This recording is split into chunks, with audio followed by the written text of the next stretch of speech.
Datang pertanyaan, Ustadz, lantas kenapa Imam Syafi'i mengatakan ada bid'ah hasanah? Yang dimaksud oleh Syafi'i bukan bid'ah di dalam din, tapi lugatan, bahasa. Sesuatu yang baru, bid'ah. Ini pengeras suara, bid'ah. Karena tidak ada pada zaman Nabi.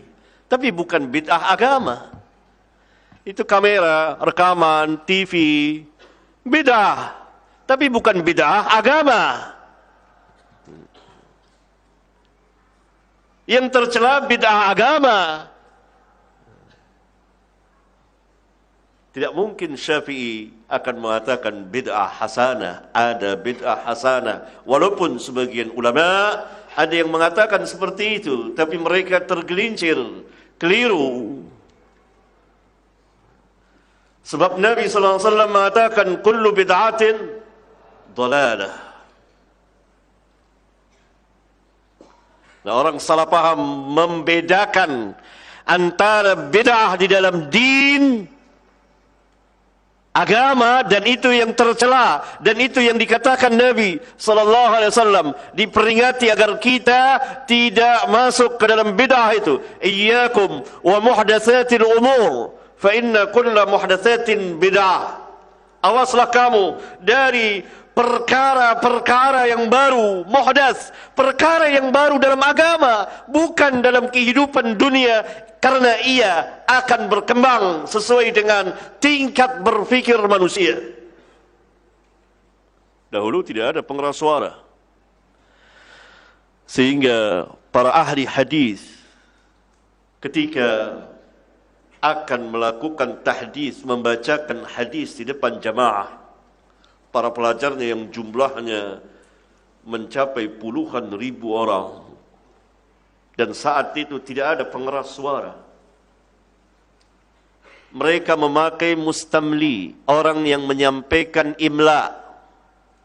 Ada di tengah masjid, ada di sebelah kanan, terus muhaddis mengatakan haddatsana fulan, atau sami'tu fulanan, akhbarani fulan, maka yang mustamli menyampaikan akhbarani fulan, salah lagi katakan akhbarani fulan, begitu.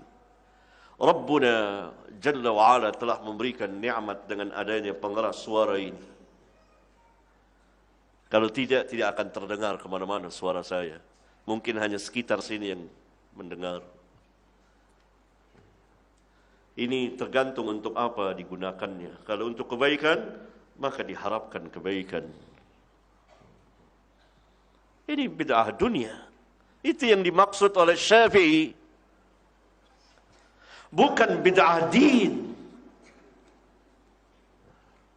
Dan seringkali orang untuk menolak ini, menolak mengatakan semua bid'ah sesat, bid'ah hasanah, sering mencampur adukan antara din dan secara bahasa. Sehingga mereka mengatakan kalau mau mengikuti Nabi, hendaklah kita naik onta. Karena mobil itu bid'ah. Kita katakan dia mobil, motor, kereta, pesawat, kapal laut, bid'ah. Tapi bid'ah bahasa, dunia. Bukan bid'ah din yang tercela.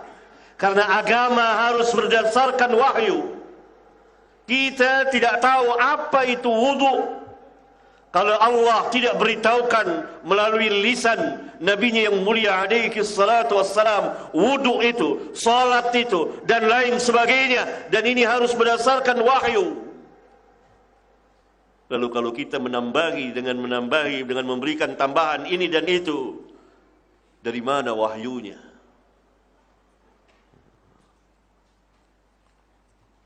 Adapun pengeras suara dan lain sebagainya, mobil, motor tidak perlu kepada wahyu.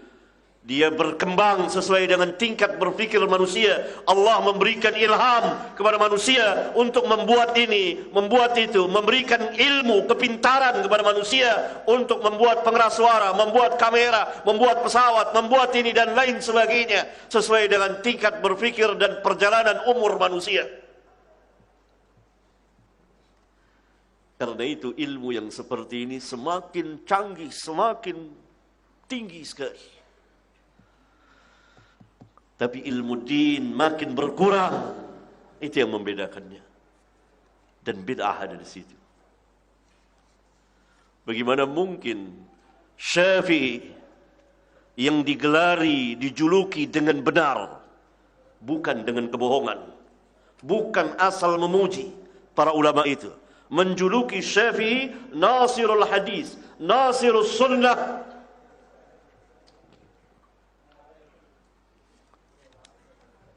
Dia membolehkan berbagai macam bid'ah, walhal hidupnya sepanjang hayatnya setengah abad, hampir setengah abad, dia infakkan untuk dakwah sunnah.